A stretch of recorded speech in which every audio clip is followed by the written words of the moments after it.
نحمدہ ونصلی علی رسولہ الکریم اما بعد اعوذ باللہ من الشیطان الرجیم بسم اللہ الرحمن الرحیم وَهُوَ الَّذِي يَتَوَفَّاكُمْ بِاللَّيْلِ وَيَعْلَمُ مَا جَرَحْتُمْ بِالنَّهَارِ ثُمَّ يَبْعَثُكُمْ فِيهِ لِيُقْضَى عَجَلٌ مُّسَمًّى ثُمَّ إِلَيْهِ مَرْجِعُكُمْ ثُمَّ يُنَبِّئُكُمْ بِمَا كُنْتُمْ تَعْمَلُونَ۔ اور وہی ہے کہ قبضے میں لے لیتا ہے تم کو رات میں اور جانتا ہے جو کچھ کہ تم کر چکے ہو دن میں، پھر تم کو اٹھا دیتا ہے اس میں تاکہ پورا ہوا وہ وعدہ جو مقرر ہو چکا ہے، پھر اسی کی طرف تم لوٹائے جاؤ گے، پھر خبر دے گا تم کو اس کی جو کچھ تم کرتے ہو۔ یہاں تک پہلی آیت کا بیان تھا جس میں اللہ جل شانہ کی صفت علم کی خصوصیات کا بیان ہے کہ وہ ہر غیب و شہادت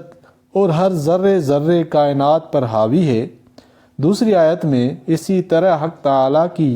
صفت قدرت اور اس کے قادر مطلق ہونے کا بیان ہے جو اسی کی ذات کے ساتھ مخصوص ہے۔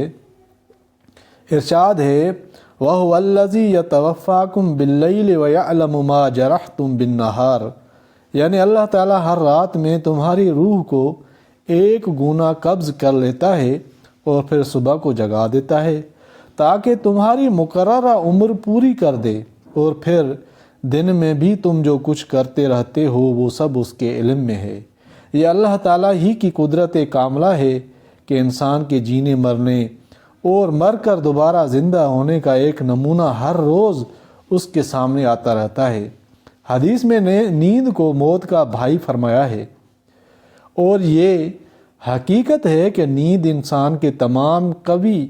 کو ایسا ہی معطل کر دیتی ہے جیسے موت۔ اس آیت میں حق تعالیٰ نے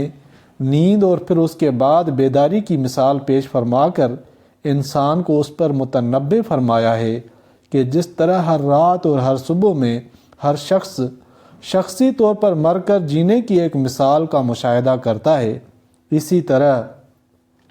پورے عالم کی اجتماعی موت اور پھر اجتماعی زندگی کو سمجھ لو،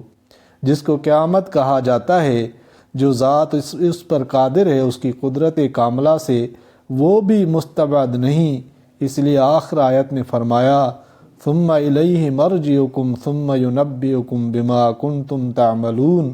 یعنی پھر تم کو اللہ تعالیٰ ہی کی طرف لوٹ کر جانا ہے، پھر وہ تم کو جتلائے گا جو تم عمل کیا کرتے تھے۔